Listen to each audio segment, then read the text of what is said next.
17 ఏళ్ల అమ్మాయి 12వ తరగతి చదువుతోంది. రేపు రాయబోయే పరీక్షల గురించి, తన భవిష్యత్తు గురించి ఎన్నో కలలు కంటోంది. అమ్మ, ఇప్పుడే వస్తాను అని చెప్పి ఇంటి నుండి బయటకు అడుగుపెట్టింది. కానీ ఆ అడుగు ఆమె జీవితంలో చివరి అడుగు అవుతుందని ఆ కన్న తల్లి ఊహించలేదు.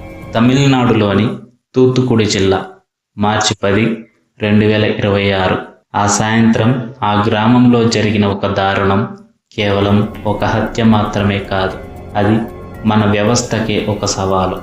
ఒక కామాంధుడు, ఒక పాత నేరస్తుడు జైలు నుండి బయటకు వచ్చి మళ్ళీ అదే క్రూరత్వాన్ని ప్రదర్శించాడు. అసలు ఆ రాత్రి ఆ పొదల్లో ఏం జరిగింది?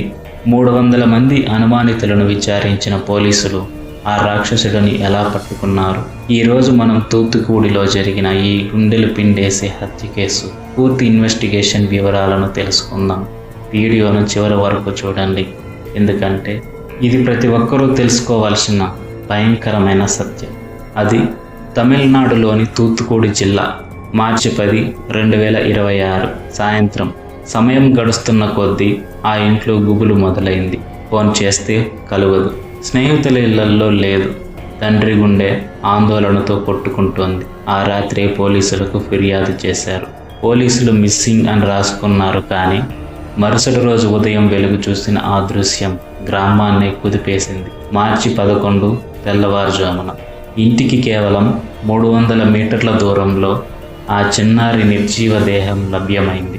ఆమె శరీరంపై ఉన్న గాయాలు, గొంతు నులిమిన గుర్తులు చూస్తుంటే ఆ రాక్షసుడు ఎంత క్రూరంగా ప్రవర్తించాడో అర్థమవుతోంది. ఒక్క నిమిషంలో ఆ ఇల్లు వల్లకాడైపోయింది. ఇది సాధారణ మిస్సింగ్ కాదు, ఇదొక పక్కా ప్లాన్ ప్రకారం జరిగిన దారుణ. ఈ కేసుపై ఆ జిల్లా ఎస్పీ స్వయంగా రంగంలోకి దిగారు. ఏకంగా 10 ప్రత్యేక బృందాలు ఆ గ్రామంలోని ప్రతి అంగుళాన్ని గాలించారు. పోలీసులు ఏకంగా 300 మందికి పైగా అనుమానితులను అదుపులోకి తీసుకుని ప్రశ్నించారు. Cell tower data, Google time line, ఆ గ్రామంలోని ప్రైవేట్ సీసీటీవీ కెమెరాలు, ఇలా ప్రతి చిన్న క్లూని వెంటాడారు. చివరికి ఒక సీసీటీవీ ఫుటేజ్లో ఒక వ్యక్తి కదలికలు పోలీసులకు అనుమానం కలిగించాయి. పోలీసులు పట్టుకున్న ఆ వ్యక్తి పేరు ధర్మ మునీశ్వరన్, వయసు 38 ఏళ్ళు.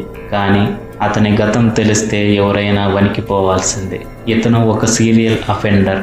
గతంలోనే ఒక అత్యాచారం మరియు హత్య కేసులో జైలుకు వెళ్ళాడు. కానీ దురదృష్టవశాత్తు 2025లో అతను బెయిల్పై బయటకు వచ్చాడు. ఒక క్రూర మృగాన్ని సమాజంలోకి వదిలేస్తే ఏం జరుగుతుందో ఈ ఘటనే నిదర్శనం. పోలీసులు విచారణలో ఆ రాక్షసుడు గొంతు విప్పాడు. ఆ రాత్రి ఆ అమ్మాయి ఒంటరిగా వెళ్లడం చూసిన మునీశ్వరన్ ఆమెను వెంబడించాడు. నిర్మానుష్య ప్రాంతంలో ఆమెను బంధించి తన పాశవిక కోరికను తీర్చుకున్నాడు. ఆమె ఎంత ప్రాధేయపడినా, ఏడ్చినా ఆ కిరాతకుడి మనసు కరగలేదు. తన పాపం బయటపడుతుందనే భయంతో ఆ పసి ప్రాణం ఊపిరి ఆగిపోయే వరకు గొంతు నిలిమి చంపేశాడు. చంపి ఏమీ తెలియనట్లు తన పనిలోకి వెళ్ళిపోయాడు.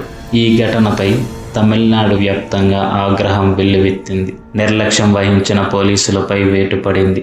మద్రాస్ హైకోర్టు ఈ కేసును సుమోటోగా తీసుకొని విచారిస్తోంది. కానీ ఇక్కడ ప్రశ్న ఒక్కటే, ఒక హంతకుడు బెయిల్పై వచ్చి మళ్ళీ హత్య చేసే వరకు మన వ్యవస్థ ఏం చేస్తుంది? ఆ 17 ఏళ్ల విద్యార్థిని ప్రాణానికి విలువెంత? ఆమె కుటుంబానికి న్యాయం జరగాలి. ఆ రాక్షసుడికి ఉరిశిక్ష పడాలి. ఈ సంఘటన మీకు బాధ కలిగించి ఉండవచ్చు, కానీ ఇది సమాజం తెలుసుకోవాల్సిన వాస్తవం. ఇలాంటి సంఘటనలు మళ్ళీ జరగకూడదంటే చట్టాలు కఠినంగా ఉండాలి. ఈ సంఘటనపై మీ అభిప్రాయాన్ని కామెంట్ చేయండి. ఇలాంటి మరిన్ని క్రైమ్ ఇన్వెస్టిగేషన్స్ కోసం మా ఛానల్ని సబ్స్క్రైబ్ చేసుకోండి. Thank you.